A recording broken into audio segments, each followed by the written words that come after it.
ভারতীয় মহিলাকে চীনা বিমানবন্দরে আটকানোর তীব্র নিন্দা কংগ্রেসের। এই ঘটনা ভারতের সার্বভৌমত্বের উপর আঘাত এনেছে। কংগ্রেসের নেতৃত্বের তরফ থেকে কিন্তু এমনটাই বলা হয়েছে, মোদী সরকার চীনের প্রতি নরম মনোভাব দেখাচ্ছে এবং সেই কারণেই এই ঘটনা ঘটেছে বলে মনে করছে কংগ্রেস নেতৃত্ব।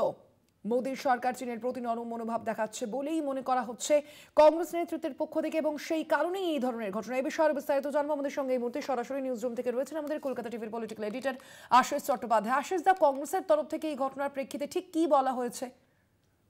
দেখো, কংগ্রেসের থেকে তীব্র প্রতিবাদ জানানো হয়েছে। যে ঘটনা ঘটেছে চীনের সাংহাইয়ের একটি বিমানবন্দরে, যে ঘটনা ঘটেছে সেই ঘটনা ভারতের সার্বভৌমত্বের প্রতি আঘাত, এটাই মনে করছে কংগ্রেস। এবং কংগ্রেস তীব্র ভাষায় মোদী সরকারের সমালোচনা করে বলেছে যে বর্তমান কেন্দ্রীয় সরকার চীনের প্রতি অপ্রয়োজনীয় নরম মনোভাব দেখাচ্ছে। ঘটনা যা ঘটেছিল সেটা এরকম যে প্রেমা ওয়াংজাম থংডক নামে এক মহিলা, তিনি ভারতের অরুণাচলের বাসিন্দা এবং ভারতীয় নাগরিক, কিন্তু তিনি ইদানিং লন্ডনে থাকেন। তিনি লন্ডন থেকে চীনের সাংহাইয়ের পুডং বিমানবন্দর হয়ে তিনি যাচ্ছিলেন, অন্য এক জায়গায় যাচ্ছিলেন। যখন তাকে ইমিগ্রেশন চেকের সামনে আসেন তিনি, চীনা বিমানবন্দরের কর্মীরা তাকে আটকে দেন এবং তার ভারতীয় পাসপোর্ট দেখে এবং তার বাসস্থান ঠিকানা অরুণাচল প্রদেশ দেখে তাকে বলেন যে অরুণাচল প্রদেশ তো চীনের অংশ, সুতরাং তোমার কাছে ভারতীয় পাসপোর্ট কেন? তুমি চীনের পাসপোর্টের জন্য চেষ্টা করো, ভারতীয় পাসপোর্ট বেআইনি এবং তোমাকে আমরা যেতে দেব না বলে তাকে আটকে দেওয়া হয়। এই ভদ্রমহিলা অভিযোগ করেছেন যে তাকে ঘন্টার পর ঘন্টা আটকে রাখা হয় এবং তার দিকে ঠাট্টা টিটকিরি করতে থাকেন বিমানবন্দরের কর্মীরা। তাকে জল, খাবার ইত্যাদিও দেওয়া হয় না। এই পরিস্থিতিতে তিনি ভারতীয় দূতাবাসের সঙ্গে যোগাযোগ করতে সক্ষম হন। ভারতীয় দূতাবাসের পক্ষ থেকে কোনো প্রতিনিধি সেখানে পৌঁছন। তিনি গিয়ে সেই ভদ্রমহিলাকে প্রথম জল, কিছু খাদ্য দেন। এরপরে ভারতীয় ওই প্রতিনিধিদের সঙ্গে আলাপ আলোচনার ভিত্তিতে 18 ঘন্টা পরে, টানা 18 ঘন্টা ধরে এই টানাপোড়েন চলতে থাকে। 18 ঘন্টা পরে তাকে ছাড়া হয়। এই ঘটনা ভারত সরকারকে জানিয়েছেন এই মহিলা এবং তার ভিত্তিতে ভারতের পক্ষ থেকে প্রতিবাদ জানানো হয়েছে। বিদেশ মন্ত্রকের মুখপাত্র রণধীর জয়সওয়াল তিনি প্রতিবাদ করেছেন এবং তিনি এক্স হ্যান্ডেলে সেটা পোস্টও করেছেন। কিন্তু দেখা যাচ্ছে যে এখনো পর্যন্ত চীনের তরফে কোনো ভুল স্বীকার করা হয়নি বা এ ব্যাপারে কোনো জবাব দেওয়া হয়নি। খানিকটা অগ্রাহ্য করার মনোভাব দেখাচ্ছে চীন। আর এই জায়গাতেই কংগ্রেস বলছে যে ভারতের সার্বভৌমত্বের ওপরে আঘাত হানছে এই ঘটনা। কেননা অরুণাচল প্রদেশ নিয়ে একটা বিতর্ক তৈরি করবার চেষ্টা চীন বহুদিন ধরেই চালাচ্ছে, কিন্তু অরুণাচল প্রদেশ ভারতের অবিচ্ছেদ্য অঙ্গ। অরুণাচল প্রদেশের কোনো বাসিন্দা, অর্থাৎ যার ঠিকানা অরুণাচল প্রদেশ, তার ভারতীয় পাসপোর্ট বেআইনি, এটা বলার অর্থ অরুণাচল প্রদেশ ভারতের অংশ নয়, এটাই বলা। এবং কোনো রাগঢাক না করেই তারা জানিয়ে দিয়েছেন এই মহিলাকে, ভারতীয় মহিলাকে, যে অরুণাচল প্রদেশ এটার তারা একটা নাম দিয়েছে, সেই নামে উল্লেখ করে বলেছে যে এই এলাকা তো চীনের অংশ, সুতরাং আপনাকে চীনা পাসপোর্টের জন্য চেষ্টা করতে হবে। এই ঘটনার পরে যতটা তীব্র প্রতিক্রিয়া ভারত সরকারের হওয়া উচিত ছিল, ততটা তীব্র প্রতিক্রিয়া হয়নি ভারতের, এটাই অভিযোগ জানাচ্ছে কংগ্রেস। এবং কংগ্রেস মনে করছে ভারতের সার্বভৌমত্বের ওপরে, ভারতের ঐক্য অখণ্ডতার ওপরে এটা আঘাত হানছে। কংগ্রেসের এই প্রতিবাদের ফলে ভারত সরকারের মনোভাবে কোনো পরিবর্তন ঘটে কিনা বা আরও তীব্রভাবে এই প্রতিবাদ জানানো হয় কিনা সেদিকে আমরা নজর রাখব। একেবারেই ধন্যবাদ আপনাকে। আমরা কথা বলছিলাম, আমাদের সঙ্গে সরাসরি নিউজ রুম থেকে ছিলেন আমাদের কলকাতা টিভির পলিটিক্যাল এডিটর আশিস চট্টোপাধ্যায়। ভারতীয় মহিলাকে চীনা বিমানবন্দরে আটকানোর তীব্র নিন্দা এবার কংগ্রেসের তরফ থেকে, এবং আপনারা জানেন ইতিমধ্যে যে চীনের যে সাংহাই বিমানবন্দরে সেখানেই কিন্তু ঘন্টার পর ঘন্টা আটকে রাখা হয়েছিল ভারতীয় তরুণীকে, এবং সেখানে হেনস্থা করা হয় বলেও অভিযোগ করা হয়েছিল, এবং সেখানে তাকে বলাও হয়েছিল যে অরুণাচল প্রদেশ ভারতের অংশ নয়, চীনের অংশ, এবং বৈধ পাসপোর্ট ভিসা থাকা সত্ত্বেও ওই যে ভারতীয় তরুণী সে কিন্তু তাকে আটকে রাখা হয়েছিল চীনের সাংহাই আন্তর্জাতিক বিমানবন্দরে, এবং তার প্রতিবাদে সে একদিকে যেমন সেই বিষয়টি বিদেশ মন্ত্রকের কাছে জানিয়েছিল, একদিকে যেমন আমরা দেখেছি ইতিমধ্যে বিদেশ মন্ত্রকের থেকে করা বার্তা এসেছে নয়াদিল্লির তরফ থেকে, চীনের তরফ থেকে কিন্তু এখনো পর্যন্ত এই বিষয়ে কোনো বার্তা আসেনি। ভারতীয় তরুণীকে চীনের সাংহাই বিমানবন্দরে হেনস্থার অভিযোগ সোশ্যাল মিডিয়ায়ও একটি তারপরে বার্তা দেওয়া হয়েছে বিদেশ মন্ত্রকের তরফ থেকে। বিদেশ মন্ত্রকের মুখপাত্র রণধীর জয়সওয়াল চীনের বিদেশ মন্ত্রককে একটি কড়া বার্তা দিয়েছেন। নিজেও তিনি এক্স চ্যানেলে তা পোস্ট করেছেন, এবং তার পরবর্তীতে এবার এই ঘটনা নিয়ে সরব হয়েছে কংগ্রেস নেতৃত্ব। চীনের সাংহাই বিমানবন্দরের এই ঘটনা আপনাদের জানাবো, সেখানেই ভারতীয় তরুণীকে আটকে রাখার অভিযোগ সামনে এসেছিল, এবং সেই অভিযোগের প্রেক্ষিতেই এবার কংগ্রেস নেতৃত্ব তাদের এই বক্তব্য, তারা বলছে যে এই ঘটনা কিন্তু একেবারে ভারতের যে সার্বভৌমত্বের উপর আঘাত হেনেছে বলেই মনে করছে কংগ্রেস নেতৃত্ব। যদিও ইতিমধ্যেই আমরা দেখেছি ভারতের বিদেশ মন্ত্রকের তরফ থেকে এই বিষয়ে একটি পোস্ট করা হলেও চীনের তরফ থেকে কিন্তু এই বিষয়ে কোনো কিছু এখনো পর্যন্ত বিবৃতি মারফত জানানো হয়নি।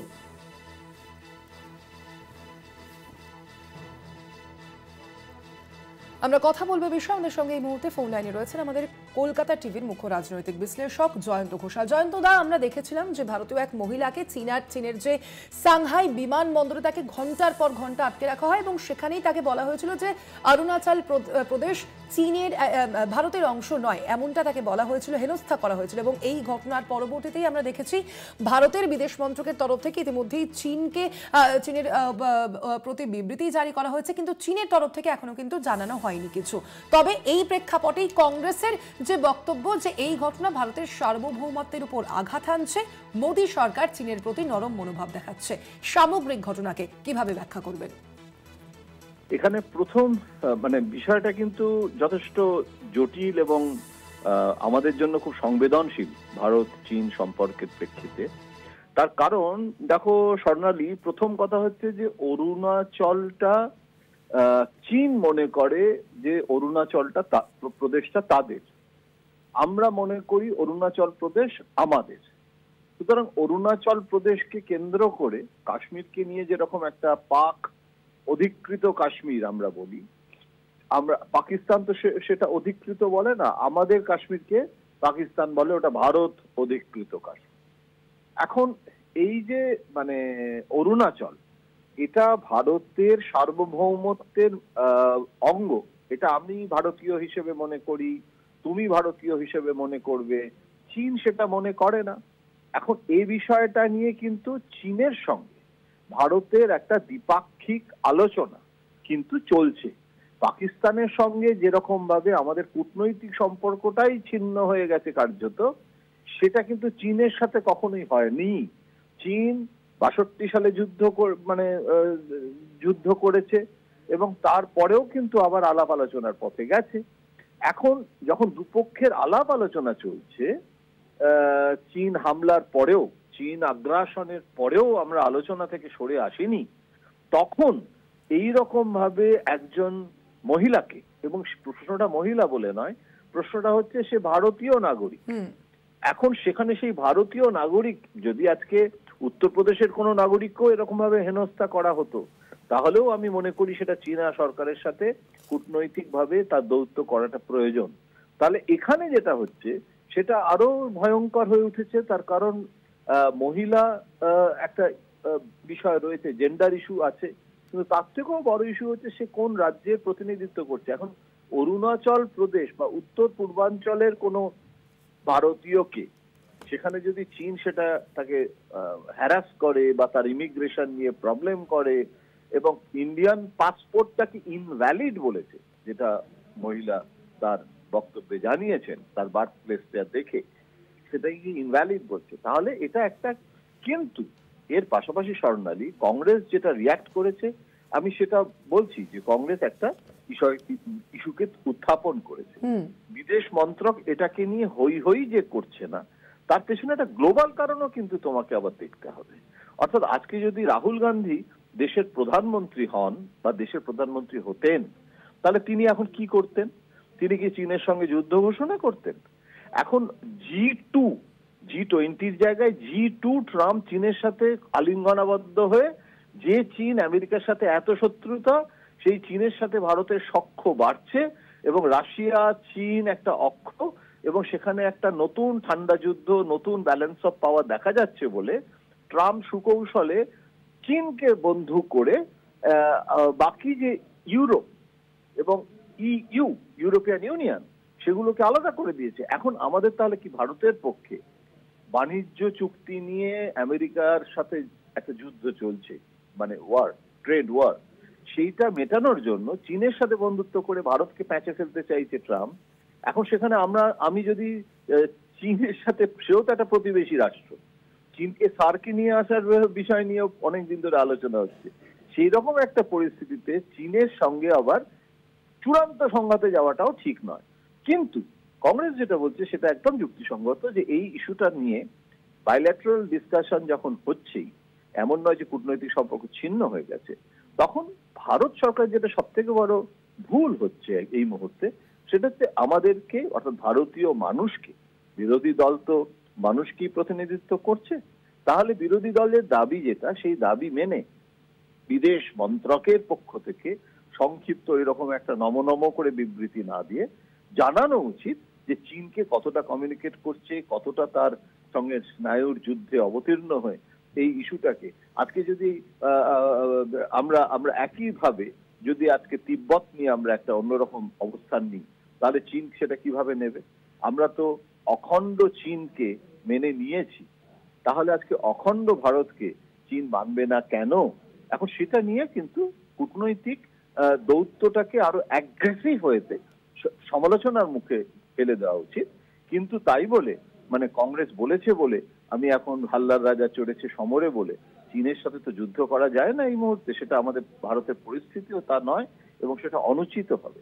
সুতরাং এটা খুব সংবেদনশীল ব্যাপার, অনেক স্তর আছে স্বর্ণালী, আমাদের এখানে খুব সাবধানে এগোনো প্রয়োজন। কিন্তু গণতন্ত্রের স্বার্থে ভারত সরকার সেটা সব থেকে বড় প্রশ্ন হচ্ছে, সেটা জানাচ্ছে না কেন? সেটা জানাক।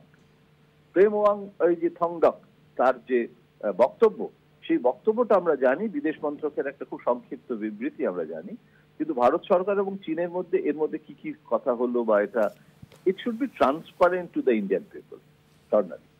ধন্যবাদ আপনাকে জয়ন্ত দা। আমরা কথা বলছিলাম, ফোন লাইনে ছিলেন মুখ্য রাজনৈতিক বিশ্লেষক জয়ন্ত ঘোষ।